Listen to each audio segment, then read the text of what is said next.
Hello learners, आज का topic है शैशवावस्था में विकास मीन्स डेवलपमेंट ड्यूरिंग इन्फेंसी। देखो, हम सब जानते हैं कि विकास क्या होती है। एक सतत प्रक्रिया है जो गर्भ से लेकर मृत्यु तक चलने वाला एक नेचुरल प्रोसेस है और हम सभी मनुष्य को इन विभिन्न अवस्थाओं से होकर गुजरना पड़ता है। और मेजर अवस्थाएं कौन कौन सी हैं? गर्भावस्था, शैशवावस्था, बाल्यावस्था, किशोरावस्था और प्रौढ़ावस्था। लेकिन इन सब में शैशवावस्था, बाल्यावस्था और किशोरावस्था, it means infancy period, childhood period and adolescence period, ये बहुत इंपॉर्टेंट है। क्योंकि इन अवस्थाओं में अगर बच्चों का सही विकास हुआ और उनके व्यवहार में सकारात्मक परिवर्तन हुए, इट मीन्स पॉजिटिव चेंज हुए, तभी लर्निंग भी सही होगा। तो इसलिए आज हम लोग देखेंगे शैशवावस्था में विकास, इन्फेंसी में डेवलपमेंट कैसे होती है, क्या होती है, उसको हम लोग देखते हैं। चलो तो वीडियो को शुरू करते हैं। देखो, जन्म के बाद मानव विकास की प्रथम अवस्था है कौन सी अवस्था? शैशवावस्था। क्योंकि जन्म से पहले क्या होती है? भ्रूणावस्था। तो इसलिए उसके बाद की ये पहली अवस्था है। देखो, इन्फेंसी लैटिन भाषा के दो शब्द यानी इन्फेंट लैटिन भाषा के दो शब्द इन व फैरी से बना है। इन का अर्थ होता है नहीं और फैरी का अर्थ होता है बोलना, अर्थात बोलने से अयोग्य बालक। मीन्स जब बच्चे बोल नहीं पाते हैं तो उस स्टेज को कहेंगे हम लोग शैशवावस्था, इन्फेंसी पीरियड। देखो, इस अवस्था में नवजात शिशु का विकास होता है, इसलिए इसे जीवन का सर्वाधिक महत्वपूर्ण काल माना गया है। इस अवस्था को व्यक्ति के विकास की नींव या मानव जीवन का आधार माना गया है। इसलिए शिशु के विकास पर जितना अधिक ध्यान दिया जाएगा, विकास उतना ही तेजी से होगा। ठीक है, अब इसकी हम लोग परिभाषा देख लेते हैं। पहला है फ्रायड के अनुसार। फ्रायड ने क्या कहा है कि मनुष्य को जो कुछ बनना है वह प्रारंभ के 4 से 5 वर्षों में बन जाता है। वैलेंटाइन ने क्या कहा कि शैशवावस्था सीखने का आदर्श काल है, एक आइडियल पीरियड है। थार्नडाइक ने क्या कहा कि शैशवावस्था में विकास की गति सबसे तेज होती है। ठीक है, नौ क्रो एंड क्रो, इन्होंने क्या कहा कि 20वीं शताब्दी शैशवावस्था यानी बच्चों की शताब्दी है। न्यूमैन ने क्या कहा कि शैशवावस्था जीवन का सबसे इंपॉर्टेंट काल यानी महत्वपूर्ण काल है।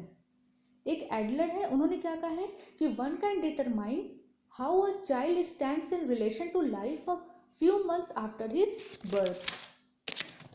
अब देखो, इसके बाद हम लोग शैशवावस्था की कुछ विशेषताएं यानी कैरेक्टरिस्टिक को देख लेते हैं।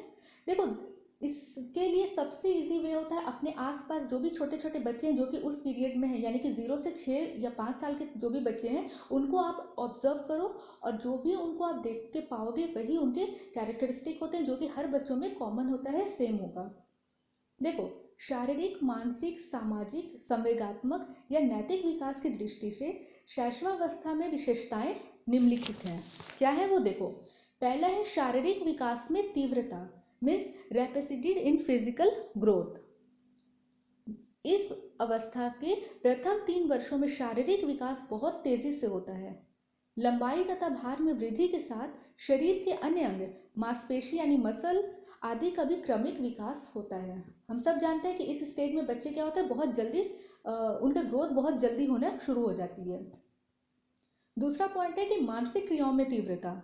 जहाँ शारीरिक विकास में तीव्रता होती है, उसके साथ ही साथ मानसिक क्रियाओं में भी तीव्रता होती है। शिशुओं की मानसिक क्रियाएं जैसे ध्यान, स्मरण, कल्पना, प्रत्यक्षीकरण आदि का तीव्र विकास होता है। देखो, एक मनोवैज्ञानिक है, उनका नाम है बुडेनेफ। उन्होंने भी कहा है कि व्यक्ति का जितना भी मानसिक विकास होता है उसका आधा 3 वर्ष की आयु तक हो जाता है। इसलिए इसको हम लोग बहुत ही महत्वपूर्ण स्टेज भी कहते हैं। नेक्स्ट है कि सीखने में तीव्रता। देखो, इस उम्र में बच्चों में सीखने की प्रक्रिया बहुत ही तेजी से होती है। बच्चे छोटी छोटी बातों को भी बहुत जल्दी सीख जाते हैं, इसलिए हमें चाहिए कि बच्चों के सामने बहुत ही अच्छा एग्जाम्पल सेट किया जाए। गैसल ने क्या कहा है कि बालक प्रथम 6 वर्षों में बाद के 12 वर्षों से दुगना सीख लेता है। जस्ट इमेजिन कि उनमें सीखने की कैपेसिटी कितनी ज़्यादा होती है। नेक्स्ट पॉइंट क्या है? दोहराने की प्रवृत्ति, यानी बच्चे एक ही चीज़ को बार बार दोहराते हैं ना। बच्चे आ ऊ क्या वो बोलते कुछ समझ में नहीं आता, बस वो एक ही चीज़ को रिपीट करते रहते हैं, है ना। तो शिशु शब्दों को या वाक्यों को या क्रियाओं को बार बार दोहराते हैं और इससे उन्हें बहुत अच्छा लगता है। नेक्स्ट पॉइंट है कल्पना मीन्स इमेजिनेशन। बच्चों में इमेजिनेशन पावर बहुत ज़्यादा होती है और वो क्या होता है उसी वर्ल्ड में जीते हैं और उसी चीज़ों को सच मानते हैं। जैसे है ना नाना नानी की कहानी सुनने बैठ जाना, या फिर क्या होता है कि कोई एक्शन हीरो को देख लेना। जैसे हम लोगों का फेवरेट था ऑलराउंडर शक्तिमान, तो हम लोग उस जमाने के हैं, तो हम लोगों का क्या क्या होता था, इमेजिनेशन पावर वैसा ही कुछ था। नेक्स्ट पॉइंट है कि दूसरों पर निर्भरता। इस उम्र के बच्चे दूसरों पर और खास करके अपने माँ बाप या परिवार के अन्य सदस्यों पर निर्भर रहते हैं।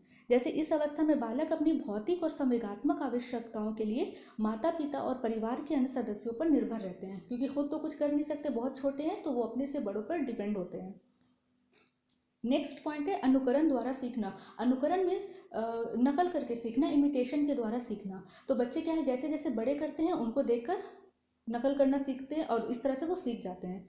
तो बच्चे क्या अपने माता पिता भाई बहन या परिवार के अन्य सदस्यों के व्यवहार की नकल करके जल्दी सीखते हैं। इसलिए बच्चों के सामने हमेशा अच्छी बातों को और अच्छे एक्टिविटीज़ को करना चाहिए। नेक्स्ट पॉइंट है स्व प्रेम की भावना। यानी बच्चे इस उम्र के बच्चे शैशवावस्था में बच्चे खुद से प्रेम करते हैं। खुद से प्रेम का मतलब क्या हुआ कि अगर माता पिता की गोद में दूसरे बच्चे को देख लिया तब तो भाई लग गई। बच्चों में इतनी जलन होती है, वो इतना रोना चीखना शुरू करते हैं कि पूरा रो रो कर घर सर पे उठा लेते हैं, होता है ना। तो ऐसे बच्चे क्या होते हैं कि प्रेम के लिए या स्नेह के लिए या लाड़ प्यार या खिलौने, वो खिलौने को बिल्कुल भी किसी को देना पसंद नहीं करते हैं। तो ऐसे बच्चे खुद के लिए सब कुछ चाहते हैं और माँ पर क्या है अपना अधिकार समझते हैं। नेक्स्ट पॉइंट है मूल व्यवहार तथा संवेगों का प्रदर्शन। जन्म से ही रोना, चिल्लाना, हाथ पैर पटकना, ये सब करना, या भूख लगने पर आसपास की वस्तु को मुंह में रख लेना, क्योंकि उन्हें तो समझ होता नहीं है कि हम क्या खा रहे हैं, बस कुछ भी करना है और लोगों का अटेंशन गेन करना होता है। नेक्स्ट पॉइंट है प्रत्यक्षात्मक अनुभव द्वारा सीखना। प्रत्यक्ष यानी कि जो चीज़ें आसपास हैं, सामने मौजूद हैं, उनके द्वारा सीखना। इसमें क्या है कि मानसिक रूप से परिपक्व नहीं होने के कारण ज्ञानेंद्रियों यानी अपने सेंस के द्वारा प्रत्यक्ष चीज़ों से सीखते हैं। नेक्स्ट पॉइंट है सामाजिकता का विकास पर नैतिक भावना का अभाव। है ना, बच्चों में उसमें मोरल डेवलपमेंट बिल्कुल भी नहीं होता है, जीरो होता है, लेकिन सोशल डेवलपमेंट धीरे धीरे बढ़ना शुरू हो जाती है। इसको समझो, इस अवस्था में बालक दूसरे बच्चों की ओर आकर्षित हो जाते हैं, सहानुभूति प्रकट करना या दूसरों को तंग करके मनोरंजन करते हैं, वाह, पर उनमें उचित अनुचित या अच्छी बुरी सही गलत भावना का अभाव होता है। नेक्स्ट पॉइंट है काम प्रवृत्ति। शैशवावस्था में बच्चे अपने अंगों से ही प्रेम करते हैं, जैसे कि माता द्वारा स्तनपान यानी कि ब्रेस्ट फीडिंग करवाना, ये सब में उन्हें अच्छा लगता है, या हाथ पैर का अंगूठा चूसते हैं ना। और ऐसे बहुत सारे बच्चे होते हैं जो कि बाल्यावस्था तक आते आते भी अंगूठा चूसते हैं। तो ऐसे बच्चों को इसमें बहुत ही अच्छा, बहुत ही खुशी मिलती है, लेकिन इनकी अभिव्यक्ति वयस्क जैसी नहीं होती है। ठीक है, तो ये है शैशवावस्था और उसकी प्रमुख विशेषताएं। नेक्स्ट टॉपिक में हम लोग देखेंगे कि शैशवावस्था में शारीरिक और मानसिक विकास कैसे होता है। ठीक है, अगर वीडियो इन्फॉर्मेटिव लगी हो तो do subscribe for more topics. और हाँ, कोई भी क्वेश्चन हो, डाउट हो, क्वेरीज हो, तो प्लीज़ आप लोग कमेंट में ज़रूर पूछें। Thank you.